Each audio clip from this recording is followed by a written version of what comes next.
Welcome to my YouTube channel. আজকে আমি ইলেকট্রোস্ট্যাটিক্সের second number চ্যাপ্টারের লাস্ট টপিক পড়াবো। টপিকটার নাম হলো গাউস থিওরাম বা গাউসের উপপাদ্য। তো অবশ্যই তোমরা ভিডিওটা কিন্তু শেষ পর্যন্ত দেখবে। আর এই ভিডিওটা কেউ যদি ডাইরেক্টলি দেখতে আসো তাহলে কিন্তু বুঝতে পারবে না। এই ভিডিওটা তখনই বুঝতে পারবে যখন তড়িৎ ফ্লাক্স এবং সলিড অ্যাঙ্গেল বা ঘনকোণ নামে দুটো ভিডিও আছে আমার, সেটা আগে দেখবে তারপর এটা দেখবে। এটা মাথায় রাখবে সবাই, কিন্তু না হলে কিন্তু বুঝতে পারবে না। তো যাই হোক, আমি শুরু করছি। তাহলে আমি গাউসের উপপাদ্যটি শুরু করছি। জিনিসটা কি? জিনিসটা হলো জন ক্লার্ক ফ্রেডরিক গাউস, তিনি একজন জার্মান সায়েন্টিস্ট ছিলেন। তিনি সর্বপ্রথম একটা প্রমাণ দিলেন, একটা স্টেটমেন্ট, তারপর তিনি প্রুভ করেছিলেন। জিনিসটা কি? তোমাদের আমি তড়িৎ ফ্লাক্স পড়িয়েছি, সলিড অ্যাঙ্গেল পড়িয়েছি। তড়িৎ ফ্লাক্স কি বলেছিলাম? যে কনসিডার করে একটা ক্লোজ সারফেস বা বদ্ধতল, তার ভিতরে কি আছে? একটা আধান আছে। ধরলাম আমি সেই আধানটা কি পজিটিভ আধান, ধনাত্মক আধান। এইবার একটা ধনাত্মক আধান থেকে কি ইলেকট্রিক লাইনস অফ ফোর্স বা তড়িৎ বলরেখা কি বের হবে। এইবার ইমাজিন করে এটা ক্লোজ সারফেস, এর ভিতরে একটা ধনাত্মক আধান আছে, তাহলে এই ধনাত্মক আধান থেকে কি তড়িৎ বলরেখা বের হচ্ছে। তো তড়িৎ ফ্লাক্সের ডেফিনেশন কি বলেছিলাম? যে কোনো একটা বদ্ধতলের লম্ব বরাবর যত সংখ্যক তড়িৎ বলরেখা বের হবে, তো সেই সংখ্যাটাকেই বলবো আমরা তড়িৎ ফ্লাক্স। সেই ক্লোজ সারফেসে, সেই বদ্ধতলের লম্ব বরাবর যত সংখ্যক তড়িৎ বলরেখা বের হবে, সেই সংখ্যাটাকেই বলা হয় তড়িৎ ফ্লাক্স। যার ফর্মুলা আমি প্রুফ করে কি দেখাচ্ছিলাম? Phi equal to integration over E dot d s, যেখানে ডিএস টা কি এরিয়া ভেক্টর ছিল ওই বদ্ধতলের, এবং এরিয়া ভেক্টরের ডাইরেকশন কি যে কোনো তলের লম্ব বরাবর। এই জিনিসগুলো আমি সেই ভিডিওতে বলেছিলাম, সম্ভবত লেকচার 12। তো এই যে তড়িৎ flux phi equal to surface integration E dot d s, তো ওই মেথডের সাহায্যে যদি আমরা তড়িৎ ফ্লাক্সের পরিমাণটা বের করি কোন একটা বদ্ধতলের সঙ্গে জড়িত তড়িৎ ফ্লাক্স, তো খুব কঠিন হয়ে যাবে। আরো সোজা ভাবে জন ক্লার্ক ফ্রেডরিক গাউস, তিনি একজন জার্মান সায়েন্টিস্ট ছিলেন, তিনি বেহিসাবি সোজা ভাবে তড়িৎ ফ্লাক্সের পরিমাণটা বের করার একটা পদ্ধতি আবিষ্কার করলেন। তো জিনিসটা কি? তার জন্য তিনি একটা স্টেটমেন্ট দিলেন। স্টেটমেন্টটা জানার আগে গাউসের থিওরামের যে মেইন স্টেটমেন্ট, মানে মেইন কাজটা, সেটা আমি বলছি। জিনিসটা হলো যে কোনো বদ্ধতলের সঙ্গে জড়িত তড়িৎ ফ্লাক্স এবং বদ্ধতলের ভিতরে যে এনক্লোজিং চার্জ আছে, আবদ্ধ আধান আছে, তাদের মধ্যবর্তী যে সম্পর্ক, সেই সম্পর্কটাই অ্যাকচুয়ালি গাউস থিওরাম নামে পরিচিত। বা এই আইডিয়াটা থেকেই তিনি হচ্ছে কি গাউস থিওরামের স্টেটমেন্টটা দিলেন। স্টেটমেন্টটা কি দেখে নাও, আমি লিখে রাখছি। গাউসের উপপাদ্য: কোন বদ্ধতলের মধ্য দিয়ে অতিক্রান্ত মোট তড়িৎ ফ্লাক্স ওই তলের অভ্যন্তরে অবস্থিত মোট আধানের 1/ε0 গুণ বা 1/ε0 গুণ। খালি এটা আমি বায়ু মাধ্যমের জন্য ধরেছি, যে কোনো মাধ্যম হলে 1/ε গুণ হবে। মিনিংটা কি দেখে নাও। এটা একটা ক্লোজ সারফেস বা বদ্ধতল, আরবিট্রারি যে কোনো টাইপের আমি ধরেছি, যে কোনো টাইপের, মানে এটা মানে গোলক হতে পারে, বৃত্ত হতে পারে, যে কোনো টাইপের। তো আরবিট্রারি একটা ক্লোজ সারফেস ধরেছি, যে কোনো টাইপের একটা বদ্ধতল, তার ভিতরে একটা আধান আছে। এবার আধান আছে তার মানে কি তড়িৎ বলরেখা কি বের হবে, অসীমের দিকে যাবে। এইবার এই বদ্ধতলের মধ্য দিয়েও তাহলে কি তড়িৎ বলরেখা কি বের হচ্ছে। তো বদ্ধতলের লম্বভাবে যত সংখ্যক তড়িৎ বলরেখা বের হবে, তার পরিমাণটাকে কি বলি আমরা? তড়িৎ ফ্লাক্স বা ইলেকট্রিক ফ্লাক্স, যার সিম্বল কি ফাই। তো এখানে গাউস বলল যে বদ্ধতলের মধ্য দিয়ে অতিক্রান্ত মোট তড়িৎ ফ্লাক্স, যার সিম্বল কি ফাই, সেটা কি হবে? বদ্ধতলের ভিতরে যে আধান আছে সেই আধানের 1/ε গুণ হবে। মানে এই যে বদ্ধতল, এই বদ্ধতলের মধ্য দিয়ে মোট তড়িৎ ফ্লাক্স ইকুয়াল টু কি বদ্ধতলের ভিতরে যে আধান আছে সেই আধানের 1/ε0 গুণ হবে। এটাই গাউসের উপপাদ্যের বিবৃতি। এবার তোমাদের আমি পড়াইছিলাম ইলেকট্রিক ফ্লাক্স বা তড়িৎ ফ্লাক্স ফাই মানে কি surface integration E dot DS. এই যে ইন্টিগ্রেশনের ভিতরে যে এই সিম্বলটা আছে, এটার মিনিংটা কি? সারফেসটা হচ্ছে ক্লোজ, বদ্ধ। তো ফাই ইকুয়াল টু কি surface integration E dot DS. এইবার ফাই মানে এখান থেকে কি q বাই এপসাইলন নট, এখানে q বাই এপসাইলন নট বা এপসাইলন 0 যাই বলি না কেন, তো এটা বসিয়ে দিলাম। তাহলে আমরা কি পাচ্ছি, surface integration E dot ds equal to q by epsilon naught. এই যে একটা ইকুয়েশন পেলাম, একটা গাণিতিক সমীকরণ পেলাম, এই ম্যাথমেটিক্যাল ইকুয়েশনটাই হচ্ছে কি গাউস থিওরাম নামে পরিচিত। ক্লিয়ার? তো কিন্তু এই থিওরাম থেকে যে আমি স্টেটমেন্টটা বললাম, সেই স্টেটমেন্ট থেকে কি পেলাম, যে বদ্ধতলের মধ্য দিয়ে অতিক্রান্ত মোট তড়িৎ ফ্লাক্স যার সিম্বল কি পাই, সেটা কি হবে, বদ্ধতলের মধ্যে যে আধান আছে সেই আধানের 1/ε0 গুণ। এটা জাস্ট তিনি বলে দিলেন, কিন্তু এটার প্রুফ আছে, প্রুফ আমি একটু পরে শেখাচ্ছি। ক্লিয়ার হলো আশা করি? যদি যে কোনো মাধ্যম বলে তাহলে এপসাইলন হবে শুধু। আচ্ছা, এইবার এখানে আমি আরো একটু কনসেপ্ট বলছি, তাহলে তোমাদের ভালো লাগবে। জিনিসটা কি, এই যে ও বললো যে কি বদ্ধতলের মধ্য দিয়ে অতিক্রান্ত মোট তড়িৎ ফ্লাক্সের পরিমাণ বদ্ধতলের ভিতরে যে আধান আছে সেই আধানের 1/ε গুণ বা ε0 গুণ। তো এপসাইলন বা ε0 টা কি, আমি ε0 ই বলছি। ε0 কি, যে কোনো মাধ্যমে শূন্য মাধ্যমে তড়িৎ ভেদ্যতা, আর এপসাইলন বললে যে কোনো মাধ্যমে তড়িৎ ভেদ্যতা। তো এই যে বদ্ধতলটা, বদ্ধতলের এরিয়ার মান আমি ধরেছি কি s। তো এই যে বদ্ধতল বা ক্লোজ সারফেস, ক্লোজ সারফেসের ভিতরে কি একটা আধান বদ্ধতলের সাহায্যে কি মানে বদ্ধতলের ভিতরে কি আবদ্ধ আছে, মানে ক্লোজ সারফেসের ভিতরে একটা আধান কি আবদ্ধ আছে, এইজন্য এই আধানটাকে বলা হয় এনক্লোজিং চার্জ। তো সেটা তো অবশ্যই একটা নির্দিষ্ট মাধ্যমে আছে। এইবার ইলেকট্রোস্ট্যাটিক্স বা স্থির তড়িৎবিদ্যার ক্ষেত্রে মাধ্যমকে আমরা রিপ্রেজেন্ট করি পারমিটিভিটি বা তড়িৎ ভেদ্যতা নামে একটা ভৌত রাশির দ্বারা। কি বললাম, ইলেকট্রোস্ট্যাটিক্স এর ক্ষেত্রে যদি মাধ্যম বোঝায়, তো মাধ্যমকে আমরা একটা বিশেষ ভৌত রাশির সাহায্যে রিপ্রেজেন্ট করে থাকি, সেই ভৌত রাশিটিকে বলা হয় তড়িৎ ভেদ্যতা, যার সিম্বল কি এপসাইলন অথবা ε0। তো এই যে আধানটা আছে সেটা একটা নির্দিষ্ট মাধ্যমে আছে, তো আমি ধরে নিলাম সে কি এপসাইলন তড়িৎ ভেদ্যতা সম্পন্ন মাধ্যমে আছে। এইজন্যই কি গাউস বলল যে বদ্ধতলের মধ্য দিয়ে অতিক্রান্ত মোট তড়িৎ ফ্লাক্সের পরিমাণ ফাই ইকুয়াল টু কি হবে, বদ্ধতলের ভিতরে যে আধান আবদ্ধ আছে সেই আধানের পরিমাণ ইনটু 1/ε। ক্লিয়ার? তো এটাই হচ্ছে কি গাউসের উপপাদ্যের স্টেটমেন্ট থেকে ম্যাথমেটিক্যাল একটা সমীকরণ। এখান থেকেই আমরা দেখলাম ফাই মানে কি surface integration E dot ds, তাহলে E dot ds equal two কি q বাই এপসাইলন বা ε0 যাই বলি না কেন, এটি গাউসের উপপাদ্যের গাণিতিক সমীকরণ। এইবার আমরা আরো অনেক কিছু জিনিস জানবো, তারপর আমি এটার প্রুফ শেখাবো। এবার আমরা গাউসের সূত্র থেকে কিছু জিনিস আরো জানবো, তারপর আমি প্রুফ করব। প্রুফ করার পর গাউসের সূত্র কখন আমরা প্রয়োগ করতে পারবো তার জন্য কিছু আমি টোটকা নিয়ম লিখিয়ে দেব। তো এই যে আমরা গাউসের সূত্র পেলাম, গাণিতিক রূপ surface integration E dot ds equal to বদ্ধতলের মধ্যে আবদ্ধ আধান ডিভাইডেড বাই এপসাইলন নট অথবা এপসাইলন, যদি বায়ু মাধ্যম হয় তাহলে ε0, আর যে কোনো মাধ্যম হলে এপসাইলন। তো এই যে বদ্ধতলের মধ্যে আবদ্ধ আধান, অ্যাকচুয়ালি সেই আধানটা হচ্ছে কি মোট আধান, বদ্ধতলের মধ্যে আবদ্ধ মোট আধান। মানে তোমাদের বইয়ের মধ্যে শুধু q লেখা আছে, কিন্তু অ্যাকচুয়ালি q হবে না, হবে কি সাফিক্সের টোটাল, মানে মোট আধানকে বোঝাবে। তো একটা বদ্ধতলের মধ্যে যদি শুধু একটা আধান থাকবে এমন তো কোনো বিষয় নেই, বদ্ধতলের মধ্যে যদি অসংখ্য আধান থাকে, ধরলাম q1 q2 q3 dot dot n সংখ্যক আধান আছে, তাহলে মোট আধান q সাফিক্সের টোটালকে আমরা লিখতে পারি q1 q2 q3 dot dot dot plus q1।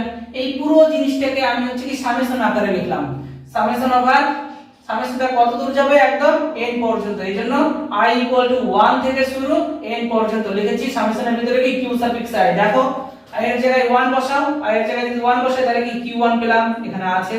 i এর জায়গায় আবার 2 বসালে কি পাবো q2, i এর জায়গায় 3 বসালে কি পাবো q3 plus dot dot dot i এর জায়গায় যদি n বসাই তাহলে কি পাবো qn, কারণ সামেশনটা কত থেকে শুরু 1 থেকে, আর শেষ কত n, কারণ দেখো q টোটাল কি q1 q2 q3 dot dot dot plus qn, আর সামেশন মানে কি যোগ। তো এই পুরো জিনিসটাকে আমরা সামেশন আকারে লিখলাম। এবারে q টোটাল মানে হচ্ছে সামেশন ওভার i 1 থেকে n qi পেলাম।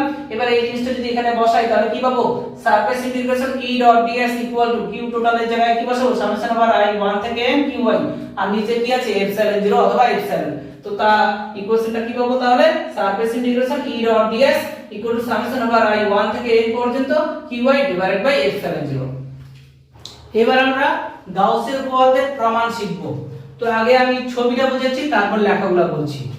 যে আমি ধরে নিলাম যে যে কোনো টাইপের একটা সারফেস, অবশ্যই সারফেসটা কি ক্লোজ বা বদ্ধ তল। তো এখানে আমি ধরেছি, কনসিডার করেছি যে একটা আরবিট্রারি বা যে কোনো টাইপের হচ্ছে কি বদ্ধ তল, যার এরিয়ার মান বা ক্ষেত্রফলের মান কত s। এবার এই বদ্ধ তলের ভিতরে ও নামক একটা পয়েন্ট আছে, সেই পয়েন্ট বা বিন্দুতে হচ্ছে কি একটা ধনাত্মক আধান প্লাস কিউ আমি নিয়েছি। তো এই যে দেখে নাও তোমরা, এই যে প্লাস কিউ আধানটা তাহলে কি এই বদ্ধ তলের দ্বারা কি আবদ্ধ আছে। মাথায় রাখবে গাউসের যে উপপাদ্য, সেই উপপাদ্য তখনই হচ্ছে ভ্যালিড হবে যখন একটা ক্লোজ সারফেসের দ্বারা কি আধান আবদ্ধ থাকবে। তো এই জন্য এখানে আধানকে কিন্তু নেওয়া হয়েছে। তাহলে এটা একটা ক্লোজ সারফেস, এই ক্লোজ সারফেসের দ্বারা ও বিন্দুতে প্লাস কিউ পরিমাণ একটি আধান কি আবদ্ধ আছে। ক্লিয়ার? এইবার আমরা কি বের করব গাউসের উপপাদ্যের সাথে তড়িৎ ফ্লাক্স। তো গাউসের উপপাদ্য কি বলেছে যে বদ্ধ তলের সঙ্গে জড়িত মোট তড়িৎ ফ্লাক্স ফাই ইকুয়াল টু কি বদ্ধ তলের ভিতরে যে আধান আবদ্ধ আছে সেই আধানের পরিমাণ ইনটু 1/ε0 গুণ, মানে ফাই ইকুয়াল টু কি q/ε0। এটা আমরা প্রুফ করব এই স্টেটমেন্টটা। তো প্রুফ করার জন্য এখানে আমি একটা কনসেপ্ট আমি কনসিডার করেছি। জিনিসটা দেখে নাও তোমরা, যে এই যে একটা আরবিট্রারি হচ্ছে কি সারফেস, অবশ্যই ক্লোজ, যার মোট ক্ষেত্রফলের মান কি s। ক্লিয়ার? এইবার আমরা বলতে পারি এই যে আরবিট্রারি ক্লোজ সারফেস যার মোট ক্ষেত্রফলের মান কি s, এটা কি অনেকগুলো ক্ষুদ্র ক্ষুদ্র ক্ষুদ্র ক্ষুদ্র ক্ষুদ্র ক্ষুদ্র কি ক্লোজ সারফেসের সমষ্টি। যেমন এই পেনটা, এই পেনের মোট দৈর্ঘ্য যদি x হয় তাহলে কি ক্ষুদ্র পরিমাণ দৈর্ঘ্য কি হবে dx, অবকলনের ভাষায়, কারণ অবকলন মানে কি ক্ষুদ্র পরিমাণ, এলিমেন্টারি বা ইনফাইনাইটেসিমাল। তো মোট দৈর্ঘ্য যদি x হয় তো এই পেনটা কি অসংখ্য ক্ষুদ্র ক্ষুদ্র ক্ষুদ্র ক্ষুদ্র ক্ষুদ্র কি দৈর্ঘ্যের সমষ্টি। তো একই রকম এই পেনটাকে মনে করে একটা ক্লোজ সারফেস যার মোট ক্ষেত্রফল s, তাহলে সেটাও কি অনেকগুলো ক্ষুদ্র ক্ষুদ্র ক্ষুদ্র ক্ষুদ্র কি ক্ষেত্রফলের সমষ্টি। তো মোট ক্ষেত্রফল যদি s হয় তো ক্ষুদ্র ক্ষেত্রফল কি হবে অবকলনের ভাষায় ds। তো এখানে আমি ইমাজিন করেছি যে এখানেও একটা কি এলিমেন্টারি বা ইনফাইনাইটেসিমাল ক্লোজ সারফেস আছে যার এরিয়ার মান কত ds।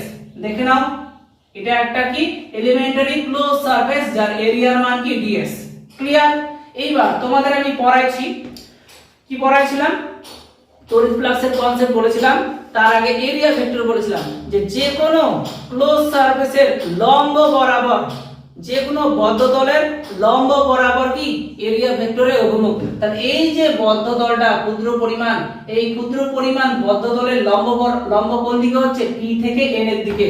এই যে ক্ষুদ্র পরিমাণ বদ্ধ তল যার মান কত ds, এরিয়া ভেক্টরের মান কত ds। তো এক্ষেত্রে যে এরিয়া ভেক্টরের অভিমুখ কি হবে এই বদ্ধ তলের লম্ব বরাবর। বদ্ধ তলের লম্ব কোন দিকে হচ্ছে p থেকে n এর দিকে। তাহলে pn বরাবর কি এই যে ক্ষুদ্র পরিমাণ বদ্ধ তল আছে তার এরিয়া ভেক্টরের অভিমুখ কোন দিকে হবে p থেকে n এর দিকে। ক্লিয়ার? এইবার তাহলে এখানে ক্ষুদ্র পরিমাণ একটা বদ্ধ তল আছে যার মান কত ds। এবার দেখে নাও তোমাদের আমি ঘনকোণ বা সলিড অ্যাঙ্গেলের কনসেপ্ট বলেছিলাম যে কি এটা একটা সারফেস, অবশ্যই ক্লোজ। এবার এখানে একটা বিন্দু আছে, তো এই সারফেসের দ্বারা এই বিন্দুতে কি একটা অ্যাঙ্গেল উৎপন্ন করেছে, অবশ্যই এই বিন্দুটা কি স্পেসে আছে। তো এই যে সারফেসটা, এই সারফেসের ধরুন ও বিন্দুতে যে অ্যাঙ্গেলটা, সেই অ্যাঙ্গেলটাকে কি বলবো আমরা ঘনকোণ। সেটা আগের ভিডিওতে দেখে নিবা বা ডেসক্রিপশনে দিয়ে দিব। তো ঘনকোণ বেসিক্যালি একটা 3 ডাইমেনশনাল অ্যাঙ্গেল। তো দেখে নাও, শোনো, যে মোট ক্ষেত্রফল যদি s হয়, s ক্ষেত্রফলের দরুন ঘনকোণ আমরা কি জানি ওমেগা। তো ক্ষুদ্র পরিমাণ যে এরিয়া আছে, মানে ক্ষুদ্র পরিমাণ সারফেসের দরুন ঘনকোণটাও কি হবে ক্ষুদ্র পরিমাণ, মানে s ক্ষেত্রফলের দরুন যদি ওমেগা হয় তাহলে ds ক্ষেত্রফলের দরুন কি হবে d ওমেগা। তো দেখে নাও এই যে ক্ষুদ্র পরিমাণ সারফেস বা এলিমেন্টারি সারফেস, সে হচ্ছে কি ও বিন্দুতে ঘনকোণ উৎপন্ন করেছে। তো ঘনকোণের কনসেপ্টটা শিখাইছি, আর রিপিট করছি না, তো জুড়ে দিলাম। এইবার আমি বলেছিলাম ঘনকোণ যেখানে উৎপন্ন করবে সেখান থেকে নির্দিষ্ট একটা দূরত্বে কি সারফেসটা থাকবে, ক্লোজ সারফেসটা থাকবে। তো কত দূরত্বে ক্লোজ সারফেসটা আছে r দূরত্বে। ক্লিয়ার? এইবার তাহলে এই যে ds ক্ষেত্রফল, এলিমেন্টারি এরিয়া বা এলিমেন্টারি সারফেস, তো এই ক্ষুদ্র পরিমাণ তলের দরুন ও বিন্দুতে যে ঘনকোণ উৎপন্ন হয়েছে সেটাও কি ক্ষুদ্র, কত d ওমেগা পরিমাণ। ক্লিয়ার? এবার আমি ভাষাটা পড়ে শোনাচ্ছি। ধরা যাক যে কোনো আকৃতির একটি বদ্ধ তল S, মানে যে কোনো টাইপের, আমাদের জানা নাই, এই তলের অভ্যন্তরে অবস্থিত O বিন্দুতে প্লাস Q পরিমাণ আধান আছে। এই তল বলতে কি এই পুরো যে হচ্ছে সারফেসটা আছে, এই তলের পৃষ্ঠের উপর, পৃষ্ঠ বলতে কি এই জিনিসগুলোকে বলা হয় পৃষ্ঠ, এই তলের পৃষ্ঠের উপর একটি ক্ষুদ্র তল DS নেওয়া হলো, যার অভিমুখ যে কোনো তলের লম্ব বরাবর। তো এই যে তলটা ক্ষুদ্র পরিমাণ তল, তার লম্ব কোন দিকে হচ্ছে P থেকে N এর দিকে, এজন্য লিখেছি PN বরাবর। এক্ষেত্রে ক্ষুদ্র তল DS এর দরুন O বিন্দুতে কত পরিমাণ ঘনকোণ উৎপন্ন করেছে? d ওমেগা পরিমাণ। ক্লিয়ার? এই হলো ডায়াগ্রাম। এইবার আমরা কি বের করব? অ্যাকচুয়ালি গাউসের উপপাদ্যের প্রমাণ করব। তো গাউসের উপপাদ্যে কি আছে? তড়িৎ ফ্লাক্স আছে, মানে phi q / epsilon 0, মানে phi এর মান কি দাঁড়াবে? q / epsilon 0। তো phi দিয়ে তো আমি তোমাদের একটা ফর্মুলা করাইছি তড়িৎ ফ্লাক্সের ভিডিওতে। কি শেখাছিলাম? যে কোনো একটা বদ্ধ তলের বা ক্লোজ সারফেসের সঙ্গে জড়িত electric flux phi equal to surface integration E dot ds, মানে E ভেক্টর আছে, ds ভেক্টর আছে। তার মানে এখান থেকেই আমরা কি থিওরিটা শুরু করব। শুরু করে phi এর মান কি দাঁড়াবে? q / epsilon 0। তো এটা আমরা প্রুফ করব। তড়িৎ ফ্লাক্সের পরিমাণ আমরা এবার বের করব। তো তোমাদের আমি কিন্তু শেখাইছিলাম তড়িৎ ফ্লাক্স জিনিসটা কি বলেছিলাম? যে কোনো বদ্ধ তলের লম্ব বরাবর যত সংখ্যক তড়িৎ বর্ণালী বের হবে তার সংখ্যাকেই বলা হয় তড়িৎ ফ্লাক্স। যদিও ম্যাথমেটিক্যাল ডেফিনিশন কি বলেছিলাম? যে কোনো একটা বদ্ধ তলের লম্ব বরাবর এরিয়া ভেক্টরের মান এবং তড়িৎ ক্ষেত্র বা ইলেকট্রিক ফিল্ডের যে কম্পোনেন্ট তাদের গুণফলটাই কি ইলেকট্রিক ফ্লাক্স। সেখান থেকে আমি ফর্মুলা তোমাদের শেখাইছিলাম যে d phi equal to কি E dot ds, মোট তড়িৎ ফ্লাক্স phi equal to কি surface integration E dot ds। ভিডিওটা কিন্তু একদম দেখবে। তো এই জন্য আমি এখানে লিখেছি ds ক্ষেত্রের মধ্য দিয়ে নির্গত তড়িৎ flux d phi equal to E cos theta into ds। কেন লিখলাম দেখে নাও তোমরা। এই যে হচ্ছে ক্ষুদ্র পরিমাণ তল ds, যার এরিয়া ভেক্টর অভিমুখ কি হবে? লম্ব বরাবর। লম্ব বলতে এখানে কি P থেকে N, তাহলে এই বরাবর এরিয়া ভেক্টরের অভিমুখ, যার মান কত? ds।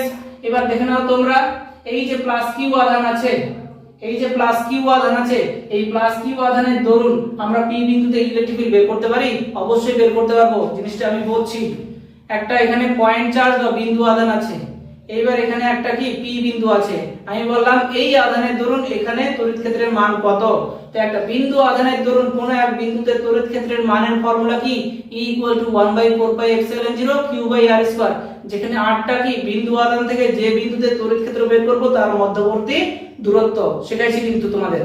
তো দেখে নাও তোমরা, এই যে প্লাস q আধান এখানে আছে, তো এই প্লাস q আধানের দরুন আমরা P বিন্দুতে তড়িৎ ক্ষেত্র প্রাবল্যের মান কিন্তু বের করতে পারবো, যার মান কি জানি আমরা?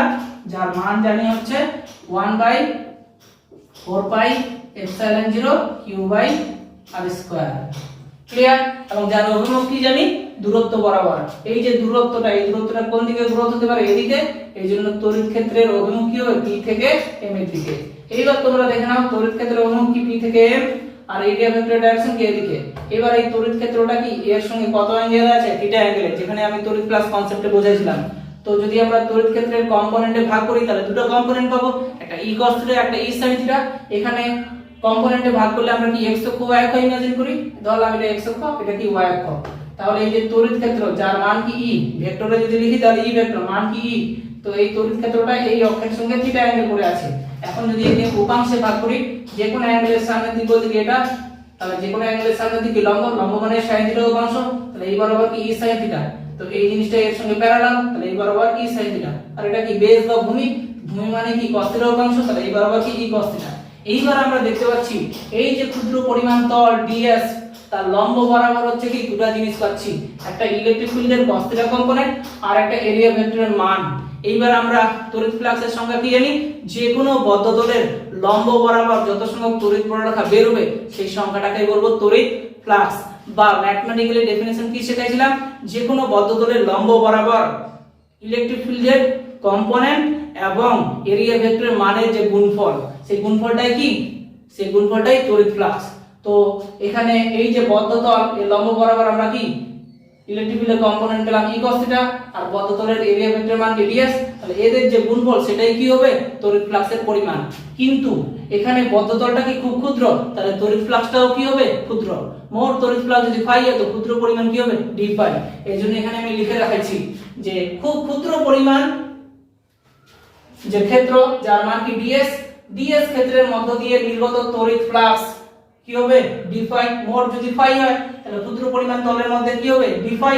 তাহলে d phi equal to formula কি জানি ইলেকট্রিক ফিল্ডের কম্পোনেন্ট ইনটু এরিয়া ভেক্টরের মান। এইবার তাহলে কি পেলাম e ds cos θ, এটাকে a মনে করো এটাকে b মনে করো, a b cos θ মানে কি জানি a ডট b।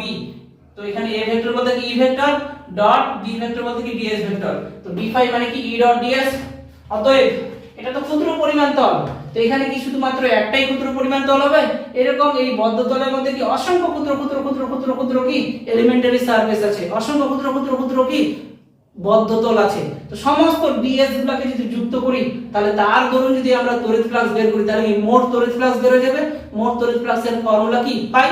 তো আমরা জানি একটা ক্ষুদ্র জিনিসকে যদি সমাকলন বা ইন্টিগ্রেশন করি তাহলে কি টোটাল পেয়ে যাই। এইজন্য এখানে লিখেছি অতএব সম্পূর্ণ বদ্ধতল মানে এই পুরো জিনিসটা সম্পূর্ণ বদ্ধতল S এর মধ্য দিয়ে নির্গত মোট তড়িৎ ফ্লাক্স কি করব, এটা তো ক্ষুদ্র, তো এই জিনিসটাকে হচ্ছে বোথ সাইডে কি ইন্টিগ্রেশন করব। এখানে যদি ইন্টিগ্রেশন করি ইন্টিগ্রেশন ওভার dx মানে কি x, তো ইন্টিগ্রেশন ওভার d ফাই মানে কি ফাই। আর এদিকে এই জিনিসটা থাকলো। তো এই ক্ষেত্রে তোমাদের শেখাইছিলাম কিন্তু আমি লেকচার 12 এ যে এই ক্ষেত্রে যে ইন্টিগ্রেশনটা হবে সেটা কি ক্লোজ, এবং একটা ইন্টিগ্রেশন না এর মধ্যে কি ডবল ইন্টিগ্রেশন আছে। এইজন্য এটাকে বলা হয় সারফেস ইন্টিগ্রেশন। এইজন্য এটাকে পড়া হয় এরকম তড়িৎ ফ্লাক্সের পরিমাণ phi equal to surface integration e dot dx। তাহলে বদ্ধতলের জন্য আমরা পেয়ে গেলাম। এইবার আমরা তো প্রুফ করব, তো পরের লাইনে আমি এটাকে লিখছি surface integration e dot ds। এখানে দেখে নাও e ভেক্টর এটা আর ds ভেক্টর এটা, মধ্যবর্তী অ্যাঙ্গেল কত থিটা। e ভেক্টরটাকে a ভেক্টর মনে করো আর ds ভেক্টরটাকে b ভেক্টর মনে করো।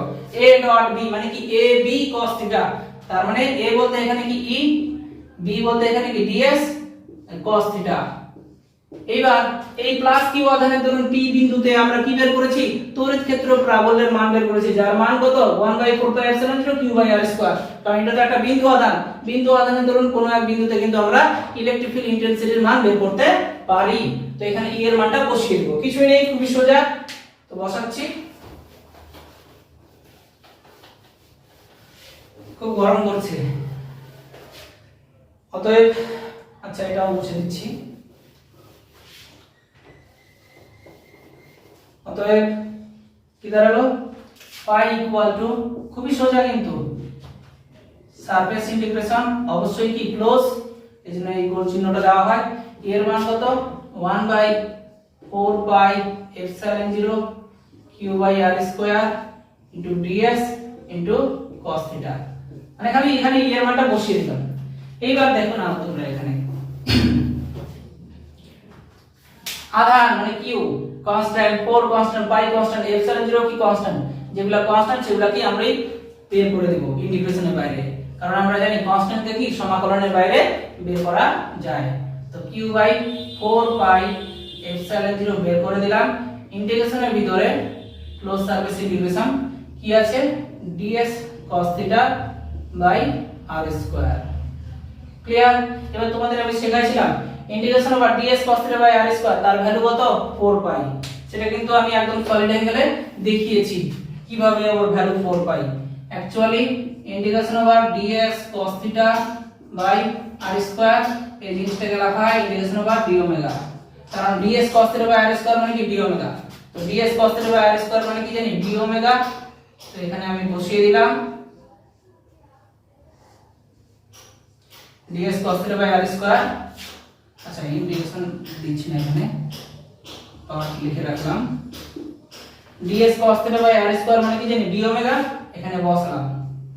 আর ইন্টিগ্রেশন ওভার dω এর ভ্যালু কি 4π, তাহলে q/4πε0 ইনটু এর ভ্যালু কি 4π। এবার দেখে নাও 4π কেটে গেল, তাহলে পড়ে থাকছে কি π ইকুয়াল টু 4π যদি কেটে যায় তাহলে কি q/ε0, যেটা হচ্ছে স্টেটমেন্ট দিয়েছিল যে কি বদ্ধতলের মধ্য দিয়ে অতিক্রান্ত মোট তড়িৎ ফ্লাক্সের পরিমাণ যার সেইবল কি ফাই, সেটা কি হবে বদ্ধতলের মধ্যে যত সংখ্যক আধান আবদ্ধ আছে সেই আধানের পরিমাণ ইনটু 1/ε0 কিন্তু হয়ে গেল। তাহলে ফাই ইকুয়াল টু কি q/ε0। এইবার ফাই মানে আবার হচ্ছে কি surface integration E dot ds, কারণ E ডট ds করেই তো আমরা এই ধরনটা পেলাম। ফাই মানে আবার কি surface integration E dot ds equal to ডান দিকে কি আছে q/ε0। এই যে আমরা ইকুয়েশনটা পেলাম, এই ইকুয়েশনটাই হচ্ছে কি গাউসের থিওরেমের গাণিতিক সমীকরণ। এটি গাউসের উপপাদ্যের গাণিতিক সমীকরণ। Clear? Surface integration E dot ds equal to q/ε0, যেখানে qটা কি, qটা হলো বদ্ধতলের ভিতরে আবদ্ধ মোট আধান, এটা মাথায় রাখবে। এবার আমরা গাউসের সূত্রের কিছু স্পেশাল কেস জানবো। এই যে আমরা গাউসের সূত্র পেলাম surface integration E dot ds equal two কি q/ε0, কিন্তু স্টেটমেন্ট যখন আমি বললাম তারপর কিছু জিনিস আমি বলেছিলাম, যেটি এই যে গাউসের সূত্রের গাণিতিক রূপ surface integration E dot ds equal to q/ε0, যেখানে qটা কি, qটা হলো বদ্ধতলের ভিতরে আবদ্ধ মোট আধান। যদি বদ্ধতলের ভিতরে কোনো আধানের অস্তিত্ব না থাকে তাহলে তার ভ্যালু কি 0 হবে।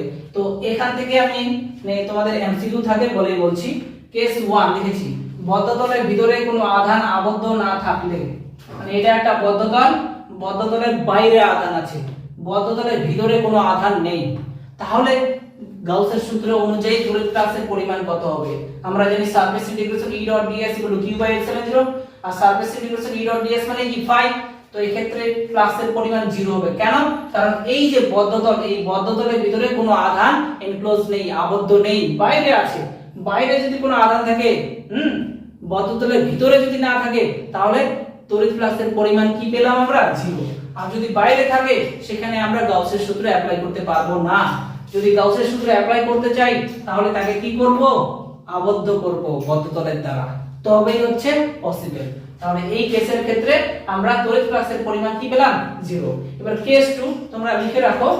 কেস 2 হচ্ছে একটা বদ্ধতলের ভিতরে দুটো একই পরিমাণ আধান কিন্তু বিপরীত প্রকৃতির আছে। পয়েন্টটা তোমরা এইভাবে লিখবে, বদ্ধতলের ভিতরে একই পরিমাণ কিন্তু বিপরীত প্রকৃতির আধান থাকলে তড়িৎ ফ্লাক্সের পরিমাণ কত হবে? তো এই যে বদ্ধতল ক্লোজ সারফেস, এর মধ্যে একটা প্লাস কিউ আধান আছে আর একটা মাইনাস কিউ আধান আছে, মানে আধানের মান কত কিউ, কিন্তু একটা প্লাস তো একটা মাইনাস, তাহলে এদের জন্য বদ্ধতলের মধ্য দিয়ে মোট তড়িৎ ফ্লাক্স কত হবে? ফর্মুলা কি জানি, surface integration E dot ds equal to q/ε0। তো এই জিনিসটাকে বারবার লিখে দরকার নেই, এটা মানে কি ফাই। তো আমি ফাই মানে হচ্ছে কি q ডিভাইডেড বাই ε0 লিখলাম, কিন্তু অ্যাকচুয়ালি q বলতে q না, q বলতে কি q সাফিক্সের টোটাল আমি লিখেছিলাম, কিন্তু মানে বদ্ধতলের ভিতরে আবদ্ধ মোট আধান। তাহলে এখানে q টোটাল কত হবে দেখতেই পাচ্ছ তোমরা, q টোটাল একটা প্লাস q আছে আর একটা কি মাইনাস q আছে, মানে কি 0। এই জায়গায় যদি 0 বসাই তাহলে 0/ε0 মানে কি 0। তাহলে দেখা যাচ্ছে বদ্ধতলের ভিতরে যদি একই মানের কিন্তু বিপরীত প্রকৃতির দুটি আধানের অস্তিত্ব থাকে এবং তারা যদি বদ্ধতলের ভিতরে আবদ্ধ থাকে, তাদের জন্য মোট তড়িৎ ফ্লাক্সের পরিমাণ কত 0। এটা এমসিকিউ থাকবে কিন্তু। তো হলো এই কেস 1 এই কেস 2। এবার আমরা একটা জিনিস জানবো আরো। এবার আমরা একটা থিওরি করব, থিওরিটার নাম হচ্ছে বদ্ধতলের বাইরে আধানের জন্য তড়িৎ ফ্লাক্স। মানে বদ্ধতলের ভিতরে হচ্ছে আধান নেই, বাইরে বাইরে আছে। একটু আগে যেটা জিনিস করালাম ফ্লাক্সের পরিমাণ কি 0, তো অ্যাকচুয়ালি এখানেও হচ্ছে 0 হবে, দেখে নাও। কিন্তু বইয়ের মধ্যে জানি না এত কঠিন ভাবে কেন করেছে, খুব ইজিলি আমি করাবো তোমাদের, দেখে নাও। এখানে এটা একটা বদ্ধতল, এটা একটা ক্লোজ সারফেস যার মোট এরিয়া বা মোট ক্ষেত্রফল কত s। তো এটা বলতে পারি কি অনেকগুলো ক্ষুদ্র ক্ষুদ্র ক্ষুদ্র ক্ষুদ্র কি এলিমেন্টারি সারফেস এরিয়ার সমষ্টি। তো মোট ক্ষেত্রফল s হলে ক্ষুদ্র পরিমাণ ক্ষেত্রফল কি হবে ds। তো এখানে আমি ইমাজিন করেছি দুটো ক্ষুদ্র পরিমাণ সারফেস, এটা একটা এটা একটা, আর এখানে o বিন্দুতে প্লাস q পরিমাণ আধান আছে, এখানে o বিন্দুতে প্লাস q পরিমাণ আধান আছে, এবং অবশ্যই এই আধানটা কি বদ্ধতলের বাইরে আছে। এইবার দেখো তোমরা, আমি এখানে দুটো এলিমেন্টারি সারফেস কনসিডার করেছি, একটা এটা আর একটা এটা 1 নাম্বার, এটা 2 নাম্বার নাম দিলাম। এবার এই প্লাস কিউ আধান থেকে এই বদ্ধতলে একটা নির্দিষ্ট দূরত্ব আছে, ধরলাম r1 ডিসটেন্স। এই প্লাস কিউ আধান থেকে এই বদ্ধতলে একটা নির্দিষ্ট দূরত্ব আছে, এই ডিসটেন্সটা ধরলাম কি r2 ডিসটেন্স। এই বদ্ধতলের উপর একটা পয়েন্ট কনসিডার করলাম, সেটা p বিন্দু। এইবার এই বদ্ধতলের ক্ষেত্রে যে এরিয়া ভেক্টর সেটা কি হবে, লম্ব কিন্তু এদিকে হবে না, সে কি এদিকে হবে, কারণ যেহেতু হচ্ছে সারফেসটা এদিকে শেষ হয়েছে।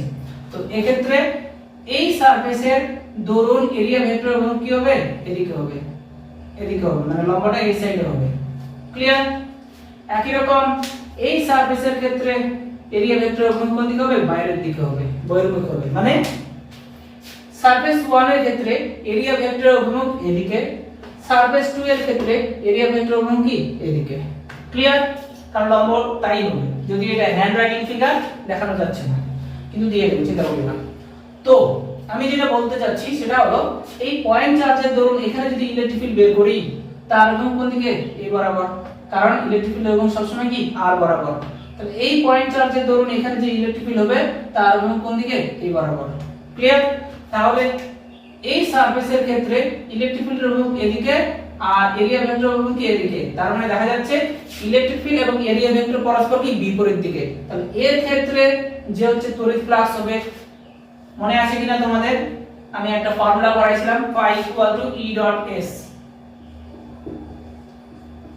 তো যেখানে যদি এখানে ক্ষুদ্র পরিমাণ আছে, আমি জাস্ট বেসিক্যালি বোঝাচ্ছি, phi = E dot s মানে কি es cos θ। ধনাত্মক তড়িৎ ফ্লাক্স, ঋণাত্মক তড়িৎ ফ্লাক্স বলে একটা জিনিস পড়াইছিলাম, বলেছিলাম ধনাত্মক তড়িৎ ফ্লাক্স তখনই পাবো যখন ইলেকট্রিক ফিল্ডের অভিমুখ এবং এরিয়া ভেক্টর অভিমুখ একই দিকে হবে। যদি একই দিকে হয় তখন সেই ইলেকট্রিক ফিল্ডকে বলা হয় বহির্মুখী। আর যদি ইলেকট্রিক ফিল্ডের অভিমুখ এবং এরিয়া ভেক্টর অভিমুখ পরস্পর বিপরীত দিকে হয় তখন আমরা নেগেটিভ তড়িৎ ফ্লাক্স পাই, তখন সেই ইলেকট্রিক ফিল্ডটাকে বলা হয় অন্তর্মুখী। তো এই ক্ষেত্রে বুঝতেই পারছো এই সারফেসের ক্ষেত্রে এরিয়া ভেক্টর অভিমুখ এদিকে, ইলেকট্রিক ফিল্ডের অভিমুখ এদিকে, তাহলে এখানে হচ্ছে কি পরস্পর বিপরীত দিকে আছে, তাহলে এখানে যে আমরা তড়িৎ ফ্লাক্স পাবো সেটা কি নেগেটিভ তড়িৎ ফ্লাক্স পাবো, এবং এই ক্ষেত্রে ইলেকট্রিক ফিল্ডটা কি অন্তর্মুখী হবে। আর এই ক্ষেত্রে দেখে নাও ইলেকট্রিক ফিল্ডের অভিমুখ এদিকে, এরিয়া ভেক্টর অভিমুখ এদিকে, মানে একই দিকে হচ্ছে, তাহলে তড়িৎ ফ্লাক্স কি পাবো, পজিটিভ তড়িৎ ফ্লাক্স। তাহলে এর দরুন পজিটিভ তড়িৎ ফ্লাক্স, এর দরুন নেগেটিভ তড়িৎ ফ্লাক্স। এই ক্ষেত্রে ইলেকট্রিক ফিল্ডটাকে বলা হয় বহির্মুখী, এটাকে বলা হয় অন্তর্মুখী। তো ফর্মুলা হচ্ছে এটা। তো এখানে দেখতে পাচ্ছি যে এরিয়া ভেক্টর অভিমুখ এদিকে, ইলেকট্রিক ফিল্ডের অভিমুখ এদিকে, মানে অ্যাঙ্গেল কত 180। যদি 180 বসাই আমরা তাহলে কি পাবো, es cos 180। cos 180 মানে হচ্ছে কি -1, তাহলে -es। তাহলে এর ক্ষেত্রে আমরা তড়িৎ ফ্লাক্স কত পেলাম, -es। একই রকম এর ক্ষেত্রে দেখে নাও ইলেকট্রিক ফিল্ডের অভিমুখ এদিকে, এরিয়া ভেক্টরের অভিমুখ কি এদিকে, কারণ এরিয়া ভেক্টর কি যে কোনো তলের লম্ব বরাবর বাইরের দিকে, লম্ব বরাবর বাইরের দিকে, কিন্তু মাথায় রাখবে। তোমরা এবার তোমাদের মনের মধ্যে কোশ্চেন থাকতে পারে যে স্যার এখানে হচ্ছে আপনি এদিকে দিলেন না কেন, কারণ এরিয়া ভেক্টর অভিমুখ কি জানি যে কোনো তলের লম্ব বরাবর বাইরের দিকে, আর বাইরের দিকে এটা তো হচ্ছে না, কারণ এটা হচ্ছে কি এই যে তলটা, এই তলটা কি এই মোট ক্ষেত্রফলের ভিতরে আছে। তো এটা যদি এদিকে দিই তাহলে তো ভিতরেই ডাইরেকশনটা পড়ে যাচ্ছে এরিয়া ভেক্টরের। এইজন্য জানি কি যে কোনো তলের লম্ব বরাবর বাইরের দিকে, তো বাইরে কোন দিকে হচ্ছে এদিকে, এইজন্য এই তলের ক্ষেত্রে এরিয়া ভেক্টর অভিমুখ এদিকে। ক্লিয়ার? আর এই তলের ক্ষেত্রে এদিকে, কারণ বাইরের দিকে, সব সময় বাইরের দিকে। তো এই তলের জন্য তড়িৎ ফ্লাক্স কত হবে, ফর্মুলা কি জানি, es cos θ। তো এই ক্ষেত্রে ইলেকট্রিক ফিল্ডের ডাইরেকশন আর এরিয়া ভেক্টর অভিমুখ কি একই দিকে, তো একই দিকে মানে অ্যাঙ্গেল কত 0 ডিগ্রি, cos 0 মানে +1, তাহলে আমরা কি পেলাম +es। এইবার দেখে নাও তোমরা, তাহলে এই পয়েন্ট চার্জের জন্য যেটা অবশ্যই হচ্ছে কি বাইরে আছে ক্লোজ সারফেসের, এর দরুন বদ্ধতলের ভিতরে মোট তড়িৎ ফ্লাক্স প্লাস কিউ আধানের দরুন, বা এইভাবে বলবো বদ্ধতলের বাইরে আধানের জন্য মোট তড়িৎ ফ্লাক্স, তোমরা ভাষায় লিখো কিন্তু বদ্ধতলের বাইরের আধানের জন্য বদ্ধতলের সঙ্গে জড়িত মোট তড়িৎ ফ্লাক্স, মোট যেহেতু বলেছি তো ফাই সাফিক্সে কি টোটাল কত হবে, একটা কি পেলাম নেগেটিভ তড়িৎ ফ্লাক্স আর একটা কি পজিটিভ তড়িৎ ফ্লাক্স। তো আচ্ছা এটাকে phi1 নাম দিচ্ছি, এটাকে phi2 নাম দিচ্ছি। তো phi1 প্লাস phi2, এবার তাদের মান বসাচ্ছি, -es প্লাস es কেটে যাচ্ছে, মানে কত 0। এটা খুব ইজি প্রসেস, যদিও এটা এমসিকিউ থাকে 2 নাম্বার থাকে না, কিন্তু 1 নাম্বার থাকে, তো থিওরি আছে না। তাহলে আমরা দেখলাম যে কি যে কোনো বদ্ধ তলের বাইরে যদি এক বা একাধিক আধান থাকে, এখানে আমি একটা আধান ধরেছি, এখানে যত সংখ্যক আধানই থাক না কেন তাদের দরুন বদ্ধ তলের সঙ্গে জড়িত মোট তড়িৎ ফ্লাক্সের পরিমাণ কত? 0। ক্লিয়ার? কারণ গাউসের উপপাদ্য তখনই আমরা অ্যাপ্লাই করতে পারবো যখন আধানটা কি ক্লোজ সারফেসের ভিতরে এনক্লোজ থাকবে, আবদ্ধ থাকবে। তাহলে বদ্ধ তলের বাইরে এক বা একাধিক যত সংখ্যক থাক, লাখ লাখ আধান থাক, কোটি কোটি আধান থাক, তাদের জন্য বদ্ধ তলের সঙ্গে জড়িত মোট তড়িৎ ফ্লাক্সের পরিমাণ কি ছিল। আর এখানে এইভাবেই তোমরা এইভাবে লিখবে যে আমরা জানি phi E ডট s মানে a ডট b মানে a b cos থিটা, যেখানে থিটা কি e এবং es এর মধ্যবর্তী অ্যাঙ্গেল। তো এখানে এটা প্রথম সারফেস, এটা দ্বিতীয় সারফেস। প্রথম সারফেসের ক্ষেত্রে এরিয়া ভেক্টর এবং কি লম্ব বরাবর বাইরের দিকে, আর এই প্লাস কিউ আধানের ধরুন এখানে যে আমরা ইলেকট্রিক ফিল্ড বের করলাম তার অভিমুখ কোন দিকে? দূরত্ব বরাবর r বরাবর। এখানে r এর গ্রোথ কোন দিকে হচ্ছে? এদিকে, এজন্য ইলেকট্রিক ফিল্ডের অভিমুখ এদিকে। আর এই প্রথম সারফেসের ক্ষেত্রে এরিয়া ভেক্টর অভিমুখ কি লম্ব বরাবর বাইরের দিকে। তো দেখা যাচ্ছে প্রথম নাম্বার সারফেসের ক্ষেত্রে ইলেকট্রিক ফিল্ড এবং এরিয়া ভেক্টর পরস্পর কি বিপরীত দিকে আছে, কারণ এই ক্ষেত্রে যে আমরা তড়িৎ ফ্লাক্স পাবো সেটা কি ঋণাত্মক তড়িৎ ফ্লাক্স, যেটা আমি আগেই কিন্তু পড়িয়ে দিয়েছি তড়িৎ ফ্লাক্স ভিডিওতে ওই লেকচারে। একই রকম এটা হচ্ছে কি সেকেন্ড সারফেস, এই সেকেন্ড সারফেসের ক্ষেত্রে এরিয়া ভেক্টর অভিমুখ সবসময় কি অলওয়েজ লম্ব বরাবর বাইরের দিকে হচ্ছে। আর এই পয়েন্ট চার্জের ধরুন এখানে যে ইলেকট্রিক ফিল্ড বের করব তার অভিমুখ কি দূরত্ব বরাবর, এখানে দূরত্ব কোন দিকে? এদিকে হচ্ছে, মানে এদিক থেকে এদিক। তাহলে এই প্লাস কি আধানের ধরুন এখানে যে ইলেকট্রিক ফিল্ড বের করব তার অভিমুখ কি বাইরের দিকেই হচ্ছে। আর এই সেকেন্ড সারফেসের ক্ষেত্রে এরিয়া ভেক্টর অভিমুখ কি লম্ব বরাবর বাইরের দিকে। তার মানে ইলেকট্রিক ফিল্ড এবং সারফেস এরিয়ার অভিমুখ কি একই দিকে, মানে কি থিটা ইকুয়াল টু 0 ডিগ্রি। এক্ষেত্রে আমরা ক্যালকুলেশন করে পেলাম হচ্ছে কি ধনাত্মক তড়িৎ ফ্লাক্স পাচ্ছি। অতএব বদ্ধ তলের বাইরে আধানের জন্য বদ্ধ তলের সঙ্গে জড়িত মোট তড়িৎ ফ্লাক্স পাই সাফিক্স এর টোটাল ইকুয়াল টু কি phi1 প্লাস phi2, মান বসালাম, কাটাকাটি করলাম 0। তাহলে এখান থেকেই আরো একটা মানে কনসেপ্ট আসলো। এখানে পেজ নাম্বার 48 ছায়া প্রকাশনের পেজ নাম্বার 48 বিষয় কঠিন ভাবে আছে, এত কঠিন ভাবে আমরা করব না, এভাবেই করব। এখানে একটা বিবৃতি দিয়েছে, বদ্ধ তলের বাইরে এক বা একাধিক আধান থাকলে এদের জন্য বদ্ধ তলের মধ্য দিয়ে মোট তড়িৎ ফ্লাক্স শূন্য হবে। বাইরে অবস্থিত আধানের প্রকৃতি ধনাত্মক বা ঋণাত্মক যাই হোক না কেন, মানে এই যে বাইরে এখানে আমি ধনাত্মক আধান নিয়েছি, এখানে ঋণাত্মক আধান থাক, এক বা একাধিক ঋণাত্মক বা এক বা একাধিক ধনাত্মক আধান থাক, এদের জন্য বদ্ধ তলের মধ্য দিয়ে মোট তড়িৎ ফ্লাক্সের পরিমাণ কি অলওয়েজ 0। ক্লিয়ার? তো ভিডিওটা আজকে এই পর্যন্তই। কালকে আবার একটা ভিডিও দিব। কালকে যে ভিডিওটা দিব সেটা হলো গাউসের উপপাদ্যের প্রয়োগ। 4টা থিওরি আছে, একদম 4টাই কমপ্লিট। আর কালকে আবার এই চ্যাপ্টারটা কমপ্লিট হয়ে যাবে।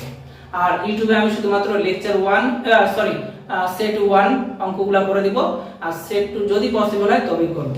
তো অবশ্যই কিন্তু ভিডিওটা তোমরা শেয়ার করবে বেশি বেশি করে, কারণ সবাই যেন তোমাদের মাধ্যমেই উপকৃত হয়। আর যদি ভালো লেগে থাকে তো অবশ্যই লাইক, আর যারা সাবস্ক্রাইব করোনি তো সাবস্ক্রাইব করবে।